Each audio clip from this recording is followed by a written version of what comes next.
What's going on, guys? Tyler here from Don'tPanicDoThis.com, the site all about helping you beat your panic attacks and anxiety. In this video, I want to talk about whether or not your anxiety can get you excused from jury duty, as well as some of the accommodations that may be available if you do decide to serve. Now, if you've never served jury duty before, I'm going to talk a little bit about what you might expect, but I know that anyone getting that letter, whether it's the first time around or you've served before and just really anxious about it, this is going to be a possibly nerve-wracking experience, especially for those with social anxiety or panic disorder. You might be feeling a little bit trapped. It might be a little bit uncomfortable because it's such a stuffy legal setting, or maybe it's even just that social atmosphere that's making you uncomfortable. In this video, I want to walk you through exactly what to expect, as well as some of the things that might help you get through this or even get out of it if absolutely necessary. So let's get right into it. So let's start at the beginning here. If you just got this letter in the mail requesting your presence for jury duty, chances are you have all these thoughts running through your head, wondering whether or not it's in your best interest to just ignore the letter and skip jury duty altogether. Now, I'm not a lawyer and none of this should be taken as legal advice, but based on the research I've done, this does vary from state to state. However, penalties seem to just typically be a small legal fee, a legal fine. However, most of the time, if you're in a larger city or something like that, it's not really worth their time to pursue you and charge you with this. So they'll usually probably just let it go and nothing will really come of it. However, it doesn't actually make sense for you to ignore this, especially when there's better options at your disposal to just make sure you're totally protected and legally in the right and can't be fined altogether. So let's talk a little bit about those options. Just like running the mile in gym class, a doctor's note can go a long way here. Just talk to a medical professional, your doctor, your psychologist maybe even, and they should be able to get you a letter. If you're just completely honest to them about your condition, about your anxiety, they can get you a letter that'll probably just get you out of jury duty altogether. And this is probably the easiest way to just get out of it.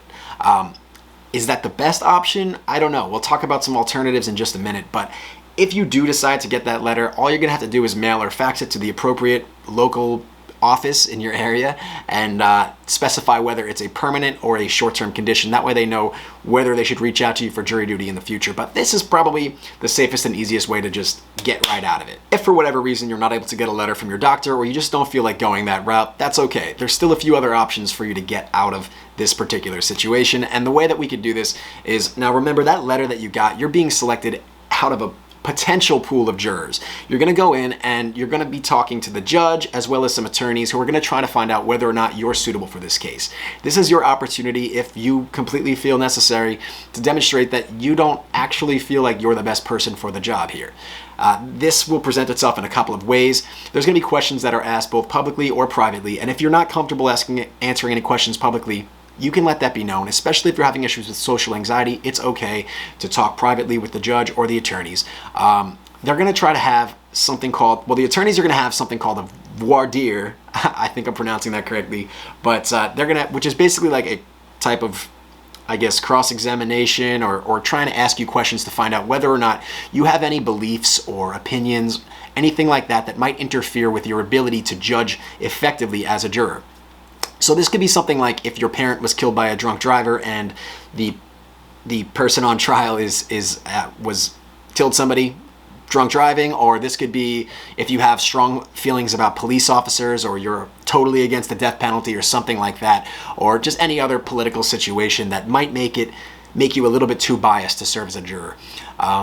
So you could express some of those feelings that would make you not the best candidate to choose as a juror.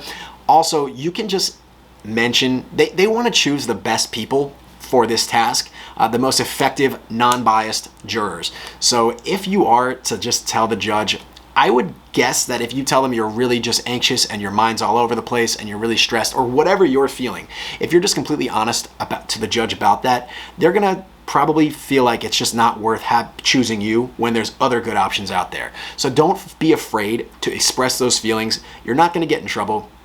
As long as you're just being 100% honest about where you're coming from, and just tell them that you're feeling anxious, tell them that you don't think you're the best pick, and during that voir dire or during that talk with the judge, chances are they're going to find out, kind of realize maybe this isn't the person we want on the jury. At this point, whether with the doctor's note or the voir dire or the conversation with the judge, chances are you're not going to be selected all the way forward and chosen as a juror. However, if you are feeling courageous and you want to confront your anxiety head on, which I always recommend, and kudos to you if you do, if you decide or are just somehow still chosen as a juror, something to keep in mind is that they are more than willing to accommodate you however possible. So judges, lawyers, everyone in the court system, they know that jury duty is something that is dreaded by a lot of people because you're asking people to come in, disrupt their daily lives, and do something that's just a little bit uncomfortable or unusual for them. And they're willing to make accommodations however possible. So if somebody's diabetic, they might offer some snack breaks. If somebody has an issue with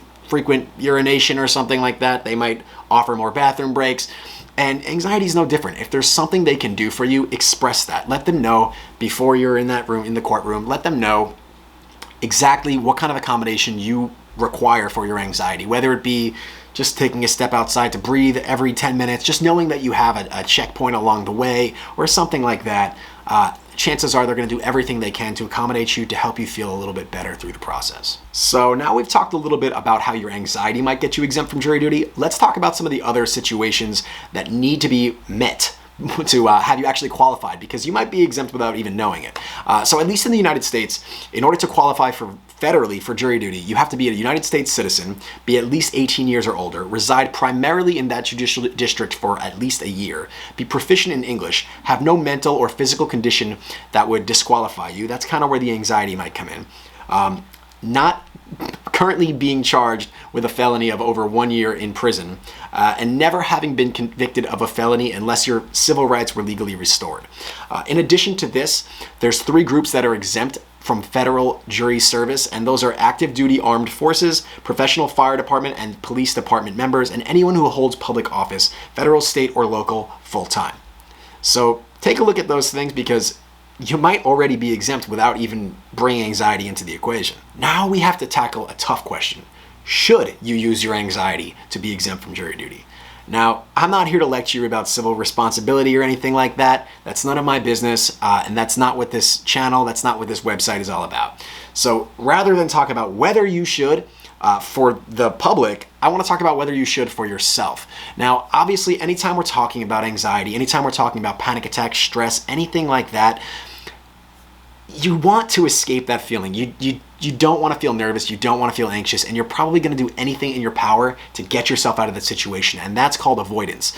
So in lots of other videos on this channel and lots of other articles on the website don'tpanicdothis.com, we talk about how bad avoidance is in the long run. It gives you that short-term relief, but ultimately it worsens and reinforces your anxiety and your fears, and over time your comfort zone is going to shrink.